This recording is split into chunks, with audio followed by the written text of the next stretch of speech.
Hey guys, welcome to the channel. It's Adam with ND72. So today we're back with the E55. So if you remember previous videos, about a few months ago we broke the crank pulley on this car, the factory one, so we upgraded to one where I could actually change the rings out. So right now the setup is at a 168 crank and a 77 supercharged pulley fixed. So in doing that, as everyone said, it's definitely getting a lot hotter. So right now we're running roughly 15 PSI of boost. And the car is definitely, I wouldn't say heat soaking, but the temps are just skyrocketing up. We're going to do a pull in a little bit and actually see before and after. Well, what I got to kind of help with it is a secondary heat exchanger. So if you remember right now, what I have is I got the Fab Tech one right over here. So I got the Fab Tech one holding it up, which is not a bad one, but it's just a little bit small. And then I got my one that I did in the trunk just to kind of see if things would work. That one works good at the track when you're in the staging lanes and the fan will stay on, but normal driving doing pool, it just doesn't keep up with anything. So we got this one. So what we got here is the, I'm probably pronouncing this wrong, Suvneer Motorsport Heat Exchanger. So, I mean, the quality looks pretty good. The reason I went with this one over the VRP one was two things. First of all, he had it in stock, ready to ship, and they have a little port over here for actually venting it out. With the VRP one doesn't. And when my needs wings ones on my SLK, that helps out so much. From my understanding, you have no way to bleed the other one unless you take off lines and do crazy stuff. For this, I just crack it open, bleed it, and it goes back on. And this one's supposed to be a little bit thicker of a core and a little bit better construction, but more or less they're both going to bolt up, or this one's going to bolt up right here and give me so much more surface area for cooling capabilities. So we're going to test it out. I'm going to show you to install it. We're going to do a before and after. Oh, and also, I got a couple generic lines just fitting, so I don't know what bends I'm going to need. And we got a power steering pump reservoir, because mine's leaking everywhere. So we're going to do that and this, and hopefully we get a little bit better performance. Alright, so we got the car warmed up. It's 71 degrees outside here in sunny Mexico. And we got the scanner over there showing miles per hour, and we're at 77. So right now we're 6 degrees above ambient. So we'll do one or two quick pulls and see what it shoots up to.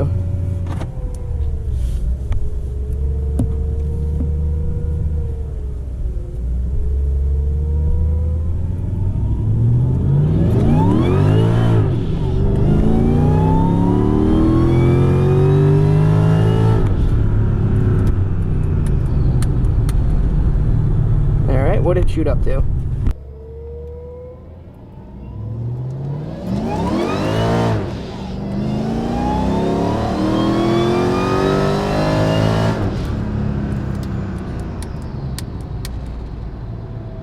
What did it shoot up to? 145. Okay, we'll do one more. 145. Okay, we'll do one more. So that was about 70 degrees above ambient. We're gonna do one more quick pull around and then pull it in, because I didn't even hook up there.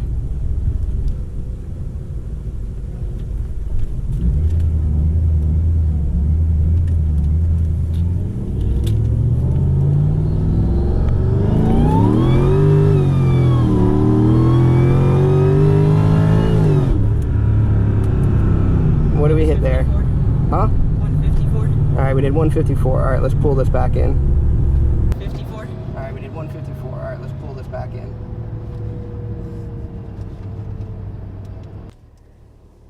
Alright, looking over data really quick, it's like peaked at 154 and it's 71 out still. And if you watch, it kind of like climbed up. It mellowed out when we, like, the miles per hour almost went identical, and then it mellowed out a little bit. So that's not too bad, so we're going to try to beat it, because it's still 71 out. I'm a little low on fuel. And that was, what, 54, 73, that's 84 above. That's horrible compared to what my SLK does. So let's try to get that better today. Alright, so we just did the test run and all that stuff, and as you saw from the data we went over, so just a quick review about this car. It's got long tube headers, it's got my little intake on there, it's got the 92mm throttle body with a ported snout from VRP, it's got a V-tech tune on it, and then it's stacked pulleys, 168 and 77. So as we saw, it's 71 degrees out when I did that pool, which was like 2-3 minutes ago. And we shot up roughly 80 degrees which that's astronomical for me. And we were in Mexico, we hit maybe 100 miles an hour, so it wasn't even like a full pull at the track. So we need to get these temps down extremely. So we're going to start installing this, start breaking lines and do all that stuff, and we're definitely going to show it before and after.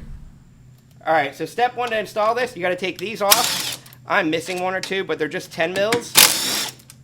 And you're taking this top little shielding off.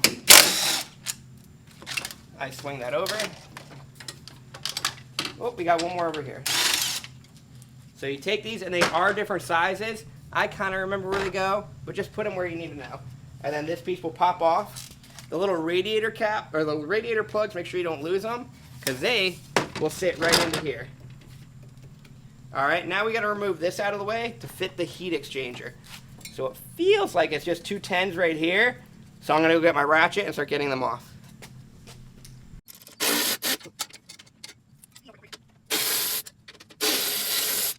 Don't bend yours like I did mine. I just know it'll support it because I've bent it before.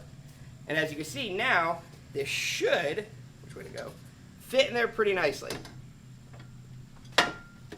Nope, got to remove the horn first. Let's get that horn out of the way.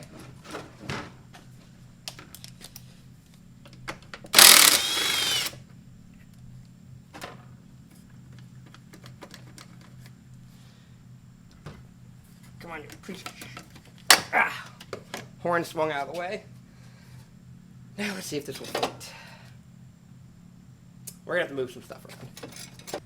So, my setup's a little bit different. I have an external transcooler, and the lines we're hitting, so I have to reroute these lines a little bit. But yeah, it slides right into there.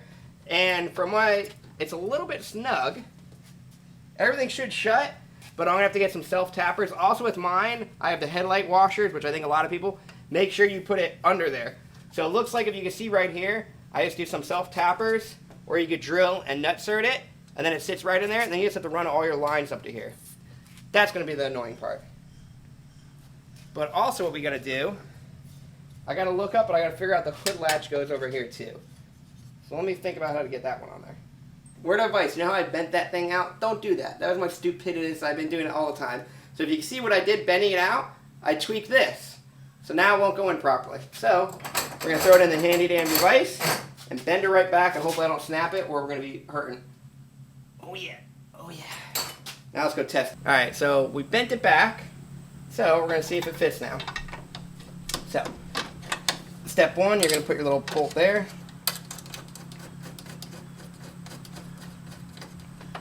Step two-ish, grab one of the bolts and put it in there. Ooh, we're going to need a little bit more bending. So you can't get that angle. So we're going to go bend it just a teeny bit more and then come right back.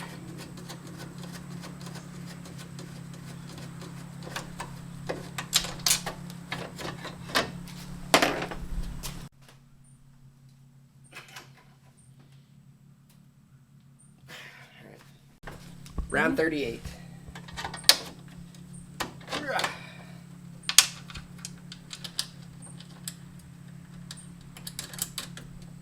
First kind of bolt, and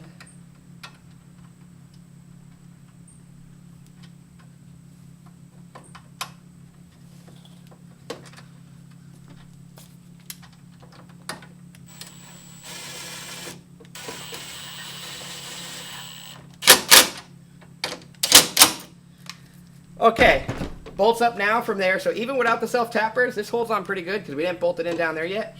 Let's check the hood. I don't think we'll break that.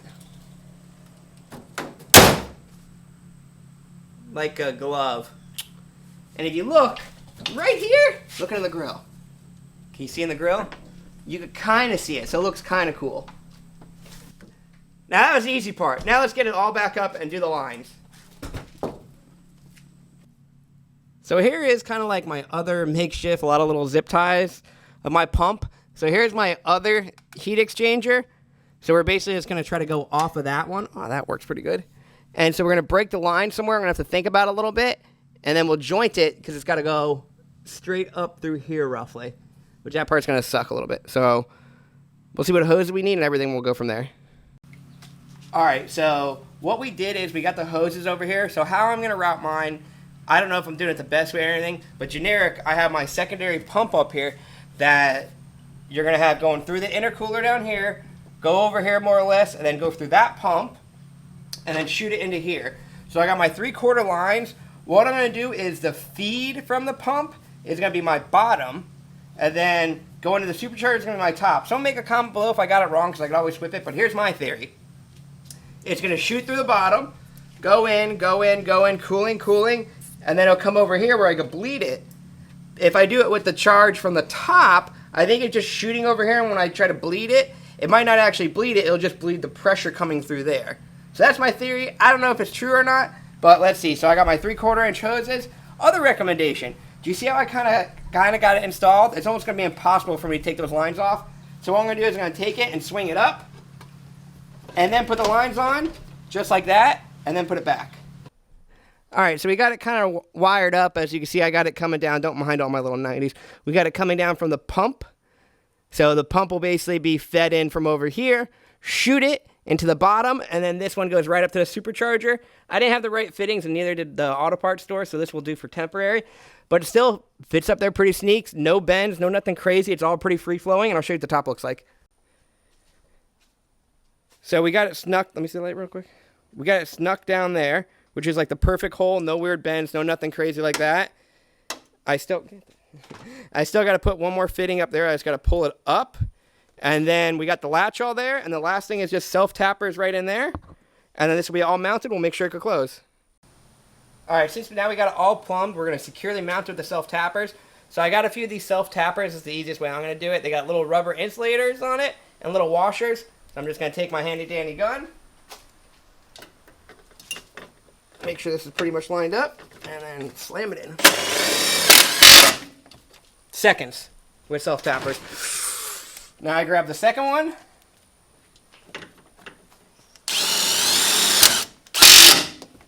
Like a glove. That thing is solid. Now we're going to check the hood. Let's put kind of everything back-ish. Hopefully it's lined up and it'll close. What am I hitting over? I'm hitting something. I think I left a tool in there. Okay, so the weather stripping just landed over here. Let's go at round 2. Perfect. I just got to do something with the horn. Pretty good. And if you look at, look how mean that looks. Imagine if the whole car was painted and looking nice. You could just kind of see it. It's so discreet. All right, let's pop it up. All right, now, since we got that all done, the second part of the day, one thing I have to do, I have to change my power steering reservoir. If you look over here, if you saw on the ground, I was leaking all green fluid. So what's happening, it's leaking right from, let me get the flashlight for you. Right here, like literally put the camera right down there. You could actually see the green fluid right where my finger is. There's a little gasket over there. So what we're going to do is we're going to change out the whole reservoir and everything just because it's cheap. And I got to pull it out anyways. There might be a crack in there. So I'm going to show you to rip that out. And we'll do that right now. And if you guys don't want to see that part, fast forward to the video where you can actually see the data. But I can't drive this until I get that fixed. So we're going to knock that out real quick.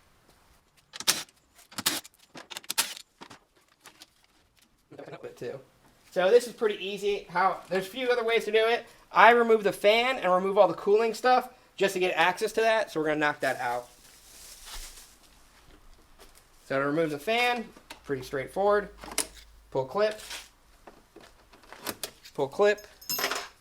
And then my setup's going to be a little bit different than everyone else because I have this nifty little intake stuff.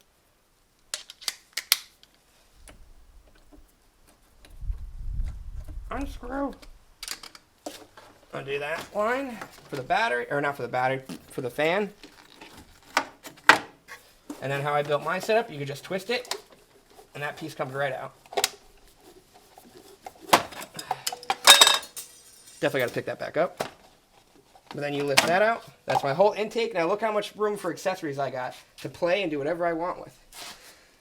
Now we're going to do the second part of making an effing mess. Pulling off radiator hoses. I find this way so much easier to pull the fan off once you remove hoses, and they take 2 seconds. Just these clips, after a few so many times, you got to get new ones. Now we make a mess. And don't worry, that's not coolant, that's all just water. So now we just wait, let it dump out. 100% that was my F up. But we're going to pop the next one off after we swing this out of the way. So that one you'll let drain. And then I also take off the bottom one, just to more accessibility on the bottom.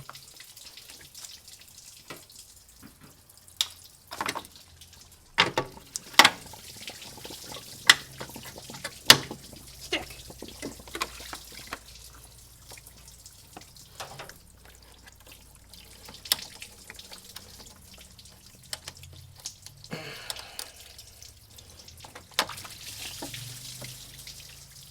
And this does a quick little coolant flush.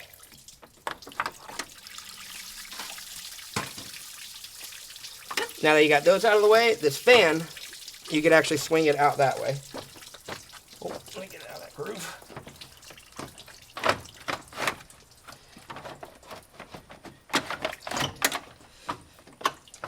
See how quick that fan comes out now? Now I have so much more room to do that project.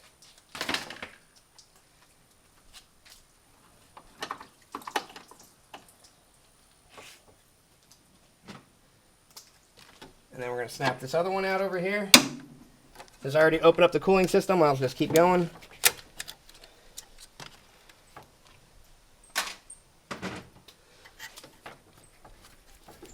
This one's definitely the one that's usually a little bit more of a bubble to get out.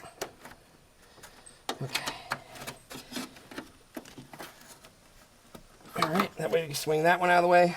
Now we have all this room to get to that power steering pump. Like now you can actually see this reservoir, so much easier to get to. What I should have done, I should have checked this new reservoir before I even touched anything. Oh, there's a cap. Yep, comes with a new cap, everything. So the O-ring sits right there. And we got everything we need in that box. We're going to start putting it in.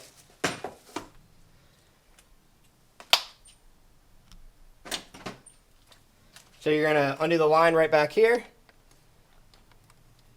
It's just going to be a little screwdriver for me. If I could actually get it in there, there you go. And all my power steering fluid, I'm pretty sure it's already drained all over the floor. So not too much should come out of this. Actually, some is. So what we're going to do,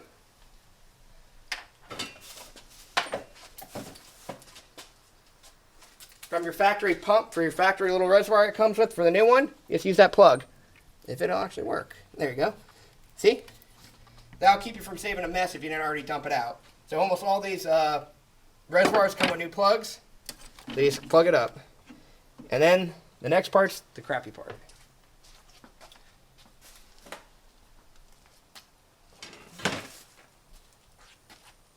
So if you look right over here, there's a clip. And it's going to be on the back side. There you go. Right down there, there's a clip, and we got to pop it out. Alright, so now that you got that clip out of the way and the clip looks like this, usually you can just put a screwdriver in there and pop it out. Just don't lose this. Now you're going to take the reservoir out. The reservoir is already trashed, so they should slide right out. After you get the one bolt out, there's a bolt up front. See how it slides right out? And I'm dumping so much more fluid. Let's try to cap that off if I could. Capped it, kind of. And now you just wiggle it the F out. And we're out. So the gasket that goes bad are right in there. And as you can see, let me get it off my effing hands. It's pretty hard. So it was peeing out all over here. So I don't see no crack in the reservoir. But I'm going to change it anyways just to cover my own butt. And because we got all new anyways. So right here is where the gasket, I always first put my gasket on first, and then I'm going to get the reservoir. If you also look, this little slit is where that like C-clip goes to. So you're going to make sure you push it all the way in and seal it really tight. So we're going to do that. Way to install, just reverse. That clip does suck, so just make sure you got it lined up all the way to get that clip in there. And then last, just this little hose. And then we're going to fill up with fluid. And we're going to make sure we ain't leaking. And now we got to put everything else back and fill everything else up. So guys, unfortunately, we're putting the E55 back together. I still gotta name this beast. I will pick a pretty name for her. But I broke the upper radiator hose. So as you can see, it's got JB Weld on it. In middle of me bending, I snapped that right off. No one has it except Miami of Mercedes. So I ordered a new one with my discount and all that stuff from the dealer. I could get it by Wednesday, and it's about $80. So until then, JB Weld's gonna be my friend. So we JB welded it. We're going to see if it holds up because this shouldn't be too pressurized. We'll we'll see what the F happens, but at least it'll let us get some data and a test run, and we'll know if everything else is working. So let's go back to that. All right, so we got it all in there. The car's been running for a while. We let it bleed out, and just to show you how like the system bleeds, you can go right over here, and you see how you see water shooting out? That means you got no air in there now. Tighten that up. That's why it's a little wet over here. So we got everything. It's been running for a while. We're gonna shut it, go for a test drive. Look at that. So nifty. Now I wish my other one was looking as clean, but you can kind of look in there and it looks kind of cool. All right, let's go for a ride.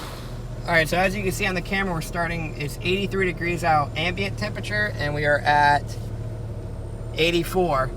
So far the car's been running for a while, so we're gonna go do a nice little pull here in Mexico. We're gonna have that camera watching this and another camera over here.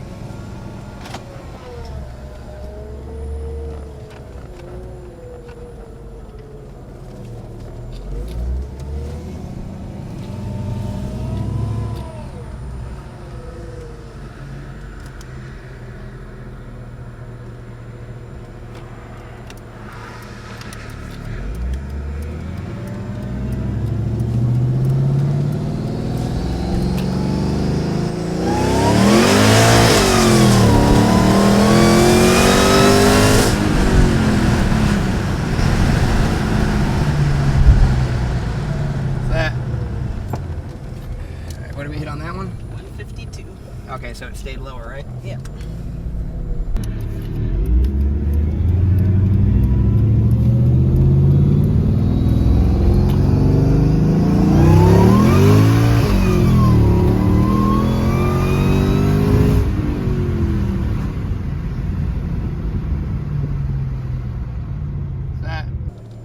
All right, so as you see before, we only maxed out at 152, and it's 83 degrees out, so that's a little bit better. Let me check, because I want to make sure nothing popped off. So, we just came back from the test drive. You saw the data. It's roughly 10 degrees lower than it was before. So, last time we were doing roughly 80 degrees above from when we were doing the fast pulls. Now we went even faster, and we dropped it down 10 degrees lower than when it was. So it's definitely a big improvement. The cool down time is incredible. And I've just been driving this car around. I could grab this, and it's ice cold. So super happy with the product. And for only like $300, if it drops you 10, 15, 20 degrees, it's a big difference, and in cool down time. Now we'll see what it is once I do ice, maybe if I don't do it on such a hot day. And also, I was literally dogging this car out before I took the video. So I'm really happy with it. If you guys like it, I'll put a link down for the product down below. Make sure you guys like, subscribe, throw a comment down. There's going to be a lot more to E55, and I did break some stuff. That's kind of upsetting, and we're going to see if we get it fixed in the next episode. Thanks, guys. Talk to you later. Alright. A little bit not as aggressive.